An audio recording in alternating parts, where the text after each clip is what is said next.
我英文咁好，咁我就唔使背英文啦，係咪？我次次作文都唔係第一就第二啦。去到中五嘅時候，點解第一次 SBA 咁樣？我覺得與其講一啲比較細碎 fragmented 嘅 exam skills 或者 techniques，呢個課程俾到我最大嘅改變就係一套嘅 rationale。呢個考試佢唔係要求你去做好多好花巧嘅嘢，佢唔係要求你好似中文咁樣有好多你好深層次嘅分析，而係你可以 as 一個 second language 駕馭到佢，甚至有啲好細微嘅，例如 speech 多啲。我好記得我交篇作文寫 speech 嘅時候，老師每一個格低咗，佢就話一個好好嘅 audience awareness。我最中意教邊課？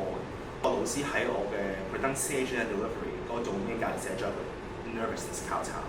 除咗你嘅 speaking 之後，個 speaking 姐姐啦，好嚴格咁樣要求我哋正視自己嘅問題，好似我講得好，以前講得好快咁樣。多謝你俾我用一個好 fresh 嘅 perspective 去望呢一個社會，好多嘢去根據一啲 evidence，而唔係跟自己嘅 preference 去整一個 mental model 出嚟，係真係根據 evidence 去一步一步咁樣去達至一個自己理想嘅狀態。